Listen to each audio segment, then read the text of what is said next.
to podcast Waktunya Bergurau, berguru dari anak rantau. I'm Anindya Rahmiwati Siregar. I'm Amanda Pohan. Will be your host for this podcast.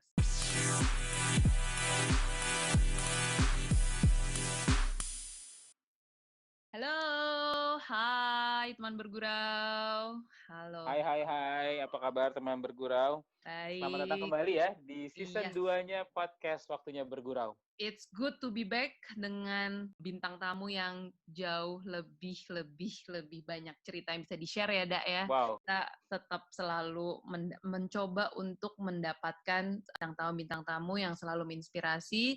Teman-teman bergurau juga yang belum mendengarkan episode-episode kita sebelumnya bisa langsung cek di Spotify atau YouTube kita @podcast Waktunya Bergurau ya, Dak ya. Bener banget. Jadi bener apa kata Nadia tadi nih ya, bahwa setiap minggunya dan setiap episodenya kita selalu kita berdua sebagai host aja excited ya Nat ya, karena kita pasti mau mendengarkan cerita-cerita dari bintang tamu kita yang pastinya bisa ngasih insight-insight nih ke teman bergurau. Apalagi di era-era kayak sekarang nih, di pandemi sekarang ini pasti kita kan butuh sedikit insight-insight agar kita bisa jauh lebih kreatif dalam memandang atau menghadapi si pandemi ini ya Nat ya. Ya, pastinya dong. Dan kita belajar juga nih ngadepin pandemi nggak cuma di Indonesia, karena kan pandemi ini ada di global ya. Jadi kita kemarin udah sempat ngobrol di Singapura gitu kan. Terus sekarang buat teman bergurau nih ya, untuk episode kali ini kita akan terbang cukup jauh ya, terbang virtual lah ya judulnya. Kita terbang virtual dulu nih sekarang ya. Iya, betul. Karena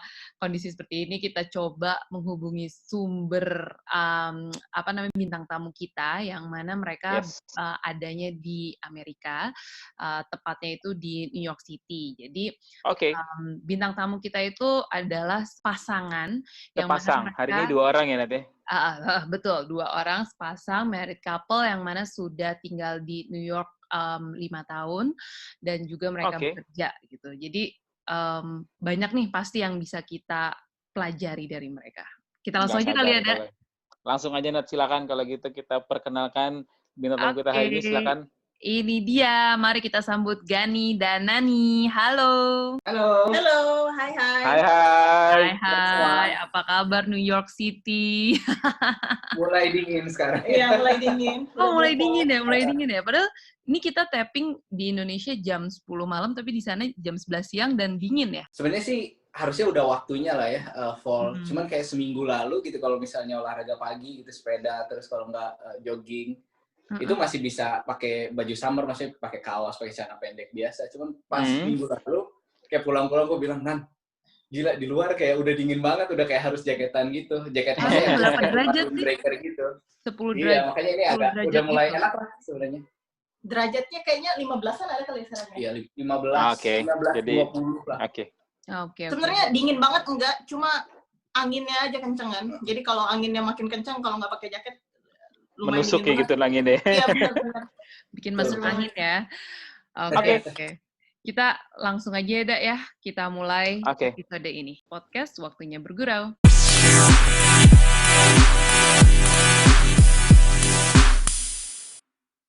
Oke, Gani dan Nani, kita langsung aja ke cerita-cerita aja nih sebenarnya tentang kalian berdua di sana gitu. Mungkin tadi udah sempat kita introduction, tapi sebenarnya mungkin langsung dari Gani sama Nani langsung bisa cerita di sana lagi sibuk aktivitasnya apa. Mungkin bisa diceritain secara detail. Enggak dulu, kan cerita Singapura dulu. Oke, Gani dulu. Sweet dulu. Oh enggak.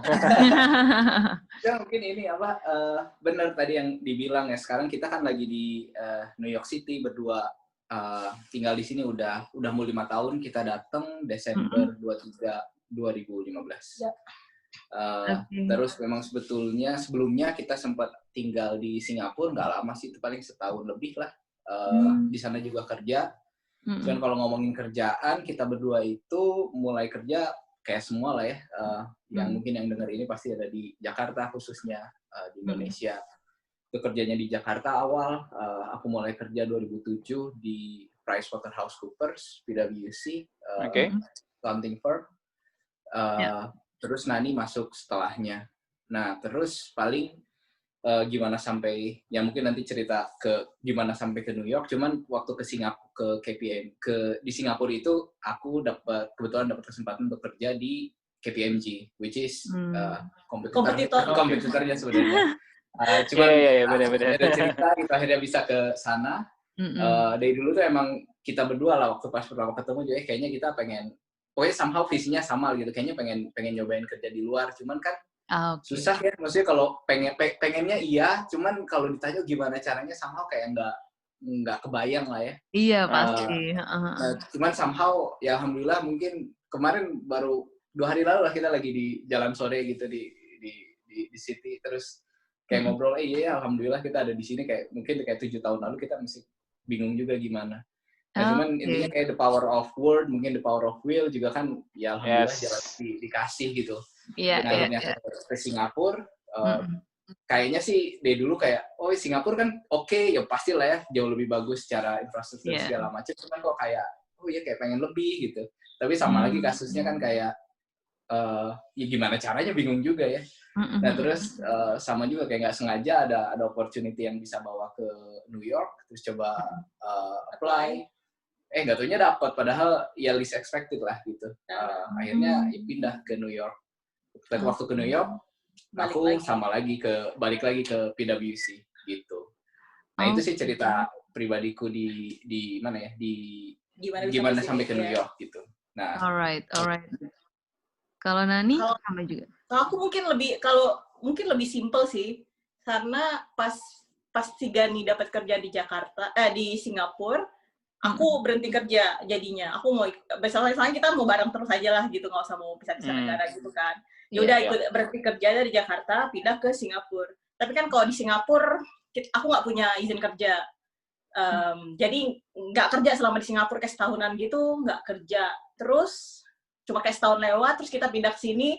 Nah, di sini tuh agak enaknya visanya kita ini, lebih tepatnya visanya Gani lah ya. Spouse-nya itu boleh kerja, cuma boleh ada beberapa harus diurus aja gitu, tambahan gitu, nggak banyak lah. Jadi 2 tahun pertama masih excited lah ya, maksudnya baru datang ke sini, masih kayak explore, jalan-jalan sendiri dulu.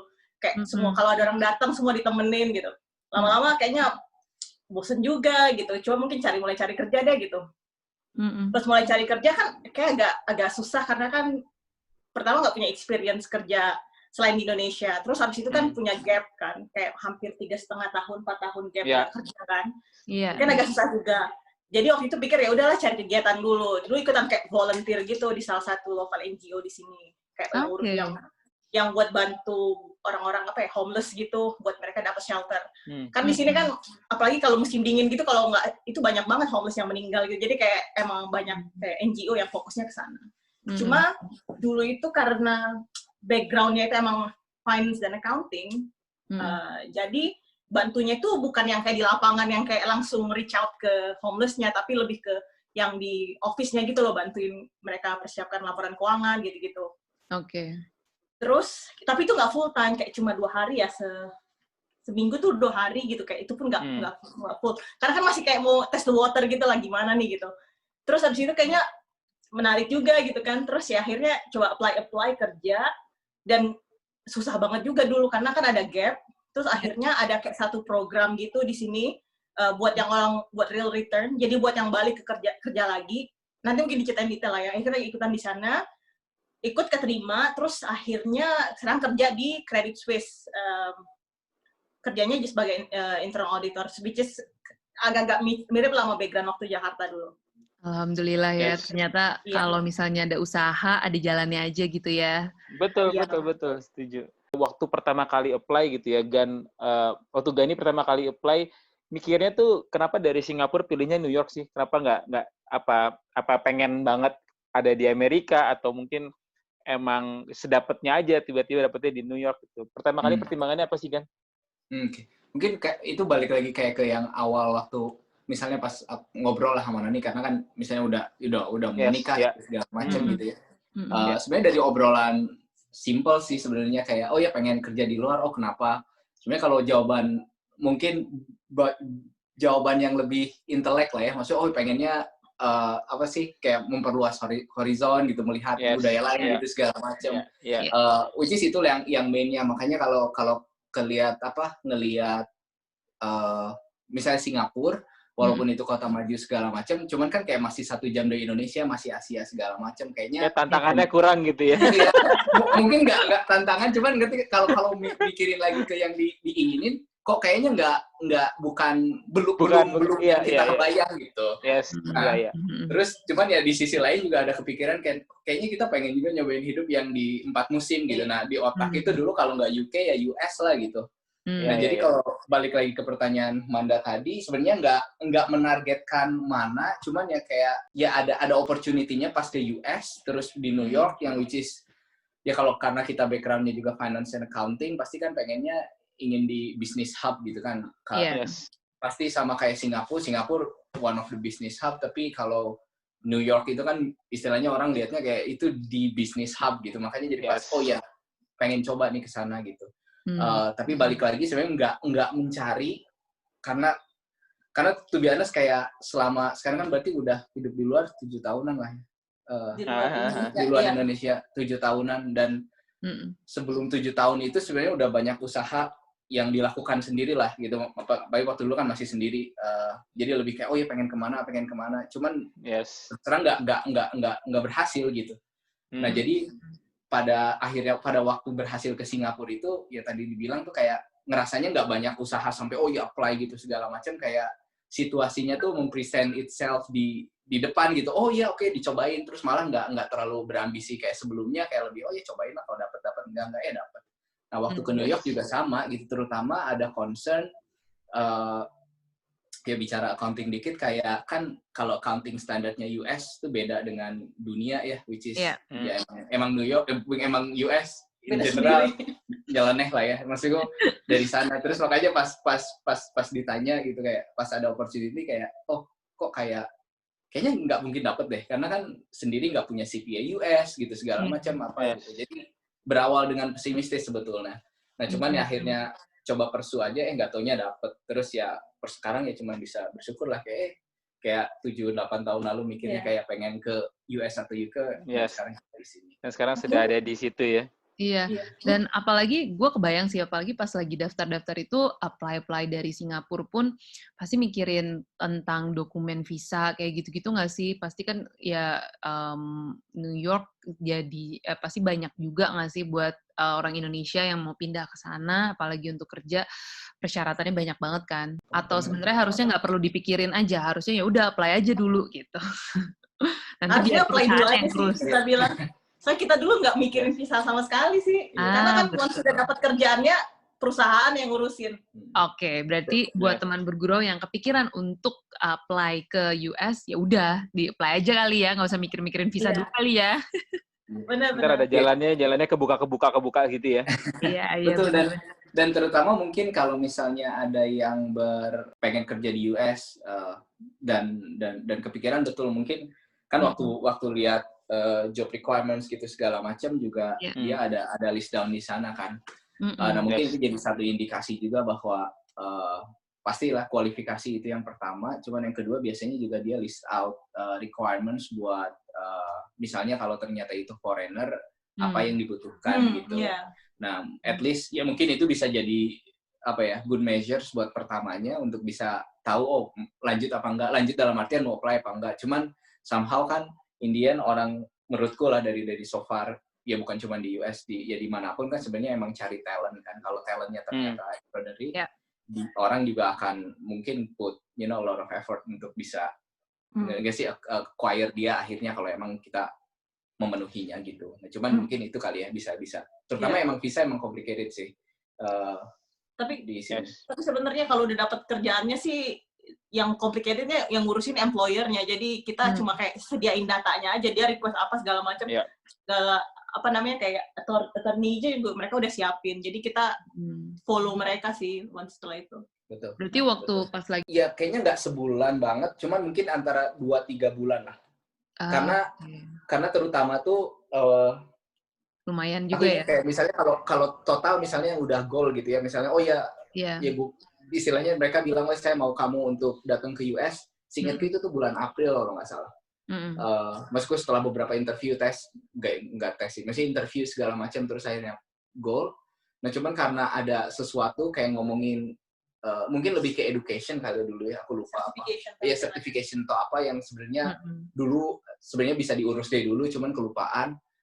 Jadi intinya mereka bilang, oh ya urusin itu dulu aja. Nah itu kayak nunggu 2-3 bulan, which is karena bukan berkaitan dengan proses visa. Nah cuman seingatku pas udah semuanya siap itu, kayak mungkin ya sebulan 2 bulan lah. Mungkin nggak sebulan banget, cuma 2 bulan. Gitu. Tapi ini juga tergantung jenis visanya ya. Maksudnya karena kita kan ada jenis-jenisnya kan. Si Gani ini termasuk yang agak cepet dan gampang, jadi bisa kayak setelah semua dokumen terkumpul kayak sebulan jadi visanya. Cuma aku juga punya temen nih, misalnya jenis visanya beda, dan jenis visa ini cuma ada tuh di-apply-nya setahun sekali, dan itu cuma bisa awal tahun. Jadi kayak aku udah kayak ini experience temanku lah ya, dari negara lain, dia dari South Africa.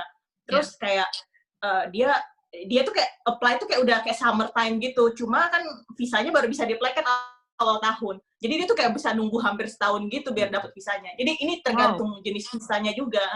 Mungkin bisa juga berkaitan sama itu. Cuma in general lah bisa sharing tentang kalau misalnya ada orang imigrasi bilangnya alien.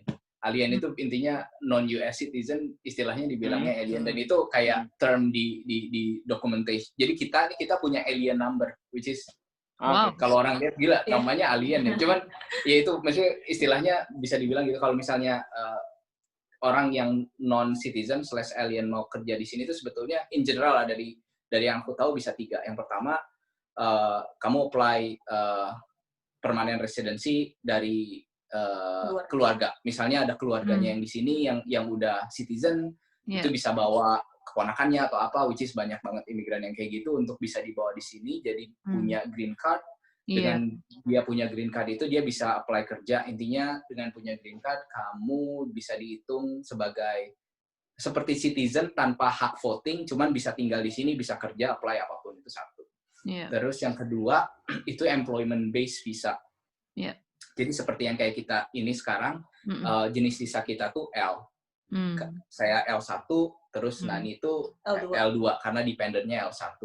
L1. Nah di immigration, di employment based visa itu ada banyak banget, mungkin ada 7, ada 8 lah. Salah satunya L, terus HB1 segala macam. Nah intinya itu visa yang harus disponsori oleh employer. Jadi tadi makanya enaknya tadi Nani bilang, selama employer-nya udah mau sama kita, dia yang akan at least lah berdasarkan pengalaman yang kita tahu, employer-nya yang akan menguruskan gitu. Karena kan dia akan bilang ke USCIS, which is US Immigration Service something. Nah intinya dia akan bilang ke USCIS, saya mau hire orang ini karena alasan ini dokumennya tolong dikasih visa gitu. Itu yang kedua lah.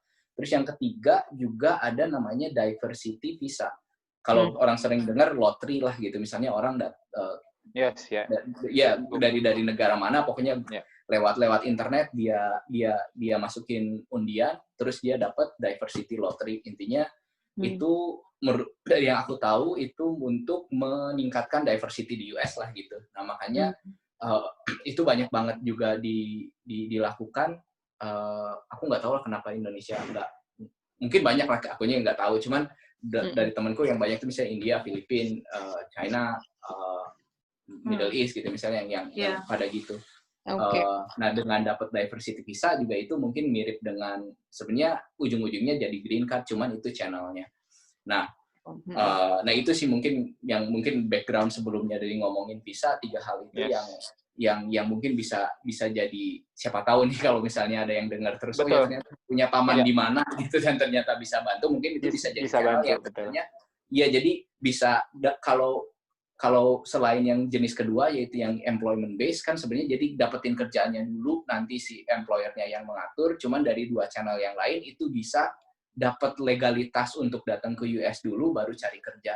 Sebetulnya 2 hal yang itu, yang pertama sama yang ketiga, menurutku akan lebih mudah lah, physically akan lebih mudah untuk di US dan mencari kerja dibanding yang kedua. Karena semua orang bisa apply itu, dan memang ujung-ujungnya kan mereka akan seleksi dulu, dapat nggak dapat, terus akhirnya baru disponsori kan. Jadi mungkin tiap orang akan punya jalan yang berbeda, cuman yang jalan yang kita tempuh itu yang lewat kedua itu. Gitu, yang kedua tadi itu. Betul, dapetin itu. Nah, itu tadi pengalaman Gani dan Nani selama soal visa. Jadi untuk teman bergurau yang kepikiran untuk kerja atau dapat visa di Amerika mungkin bisa jadi referensi ya tadi ya, insight-insight tadi ya Nat. Betul banget.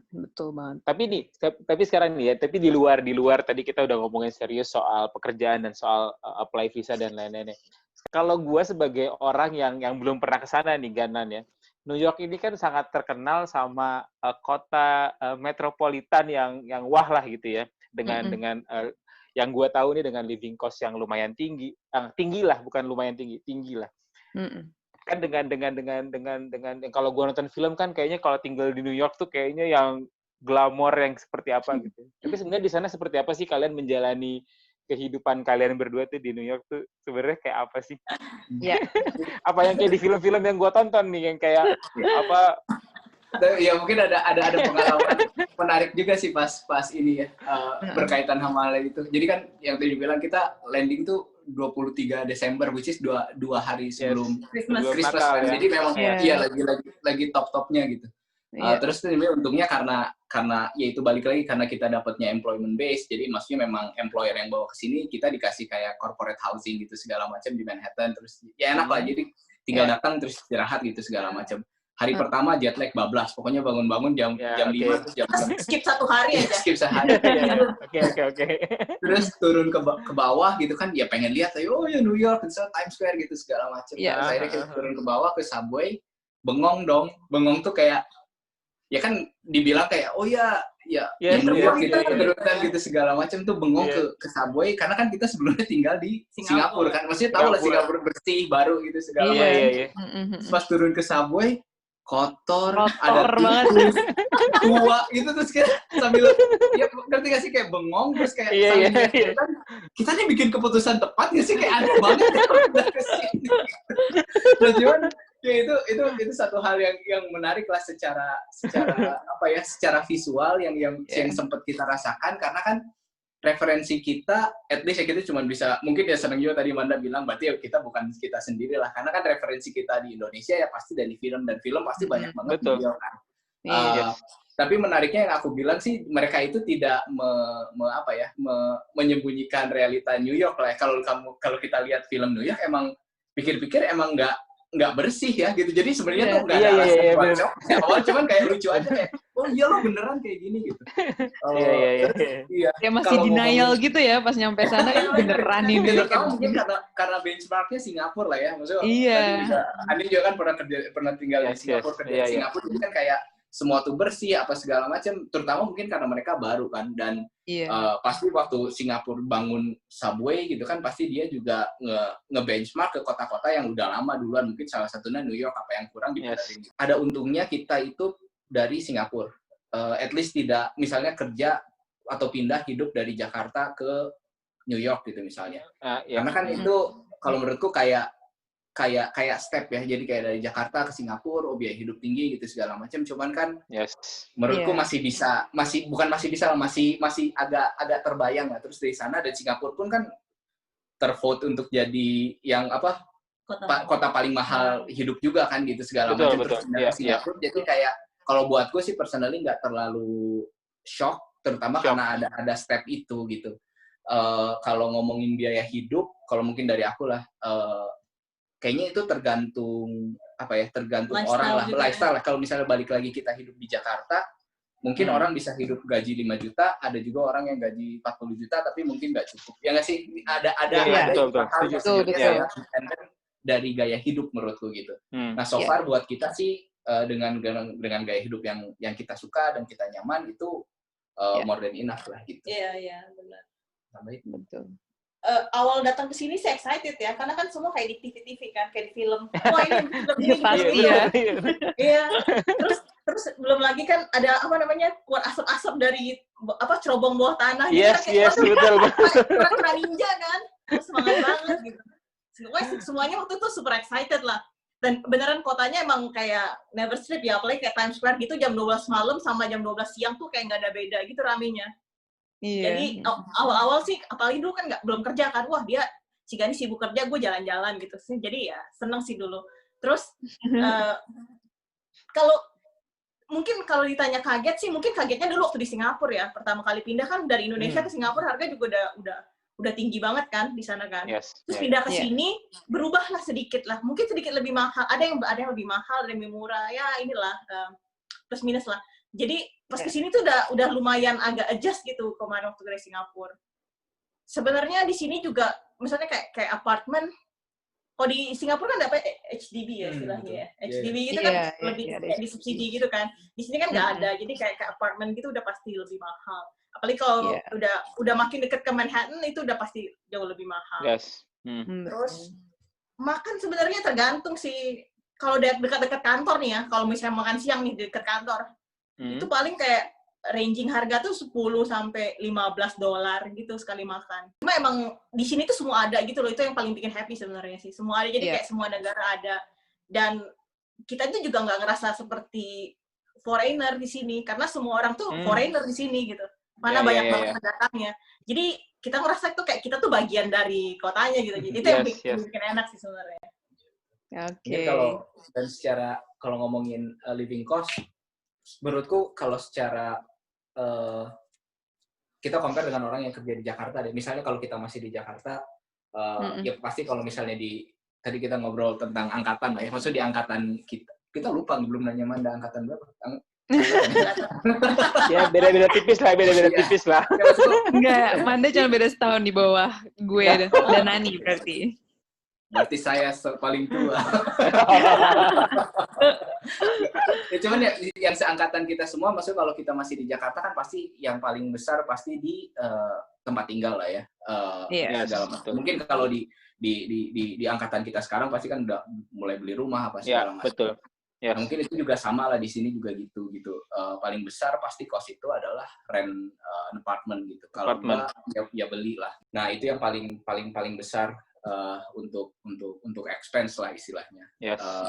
Dan kalau masalah yang lainnya sih relatively the same lah ya, kayak misalnya makan, rekreasi gitu segala macam, itu tergantung orang yang suka apa segala.